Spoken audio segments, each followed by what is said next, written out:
করছো? তুমি এই জায়গায় কি করছো? আমার কথা বাদ দাও, এটাকে তোমার সাথে? সে আমার গার্লফ্রেন্ড। গার্লফ্রেন্ড মানে?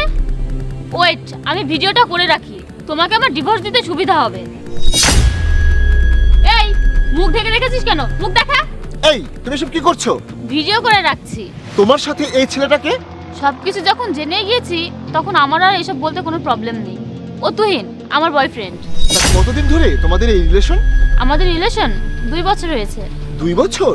হ্যাঁ। বাহ, যাক, ভালোই হলো। আমিও তোমাদের বিষয়টা জেনে গেলাম। আসলে আমি বিষয়টা বুঝলাম না, উনি কে তোমাকে এত প্রশ্ন করছে? তুমি কি ওনাকে চেনো নাকি? আমি ওনার চেনা পরিচিত একজন, কিন্তু অতটা ইম্পর্টেন্ট না। চলো তো এখান থেকে। আমি ওর হাজবেন্ড। আরে না না, উনি মিথ্যা কথা বলছে, উনি আমার হাজবেন্ড না। আমি মিথ্যা কথা বলছি? দেখেন তো ভাই, এই ছবিগুলো দেখেছেন? এখন কি আপনার বিশ্বাস হয়েছে আমি ওর হাজবেন্ড? ভাই, আপনি বলছেন অপু আপনার স্ত্রী, আপনি তার স্বামী, তাহলে আপনার সঙ্গে এই মেয়েটাকে? আরে ভাই, বললাম তো সে আমার গার্লফ্রেন্ড।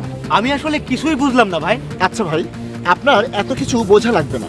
আপনারা দুজন দুজনকে ভালোবাসেন, আমি চাই আপনারা দুজন বিয়ে করে সুখী হন। না ভাই, দাঁড়ান, আমার পক্ষে আর কখনোই সম্ভব না তোমার সাথে সম্পর্ক রাখা। যেই মেয়েটা একটা সুখের সংসার রেখে আমার কাছে আসতে পারে, সেই মেয়েটা যে অন্য কোথাও যাবে না তার কোনো নিশ্চয়তা আছে? তুমি থাকো, আমি আর তোমার সাথে নেই। কোনো রকমের যোগাযোগ করার চেষ্টা করবে না, আমি আসি। শোনো, যেও না। তুহিন, আমার কথা শোনো। এখন যেহেতু বিষয়টা ক্লিয়ার, আমি তোমাকে ডিভোর্স করে দিব আর ওকে বিয়ে করে নিব। এই চলো। এই শোনো, আমার কথা শোনো। আমি তোমার আর কোনো কথা শুনতে চাই না। শোনো প্লিজ, দাঁড়াও, আমার কথা শোনো। এই তাহলে আমরা কয়েকদিনের মধ্যে বিয়ে করে নিব। না না না, তুমি আমার সাথে এমন করো না। দেখো, আমার অনেক বড় ভুল হয়ে গেছে, তুমি আমাকে ক্ষমা করে দাও প্লিজ। ওঠো, আরে ওঠো, ওঠো বলছি। দেখো, আমার অনেক বড় ভুল হয়ে গেছে, তুমি আমাকে ক্ষমা করে দাও। এখন তুমি আমার কাছে ক্ষমা চাচ্ছ কেন? আমি তোমাকে কতবার করে বুঝিয়েছি তুমি ভুল পথে যাচ্ছ। তুমি তো তখন আমার কোনো কথাই শুনোনি। এখন থেকে আমি তোমার সব কথা শুনবো, তুমি শুধু এই মেয়েটাকে এখান থেকে বের করে দাও। যে কথাগুলো তুমি তার সাথে বলতে, সেই কথাগুলো তো তুমি আমার সাথেও বলতে পারতে। দেখো, আমি অনেক বড় ভুল করে ফেলেছি, আমি এমন ভুল আর কোনোদিন করবো না। শুধু তুমি এই মেয়েটাকে এখান থেকে বের করে দাও। দেখো, আমি তোমাকে সত্যিই ভালোবাসি। তুমি একটা ভুল পথে গিয়েছিলে, আর আমি তোমাকে সেটা বোঝানোর জন্যই এসব করেছি। আমি চেয়েছি তোমার ভুলটা ধরিয়ে দিতে। বিষয়টা কি তুমি বুঝতে পেরেছো?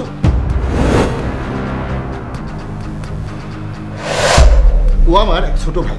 কে তোমাকে প্রকৃত ভালোবাসে সেটা বোঝানোর জন্য, আর তুমি যে ভুল পথে পা দিয়েছো সেটা বোঝানোর জন্য আমি ওর সাথে প্ল্যান করে এই নাটকটা করেছি। দেখো, আমি তোমাকে বিয়ে করে সংসার করছি, আমি হয়তো তোমাকে একটু সময় কম দিই।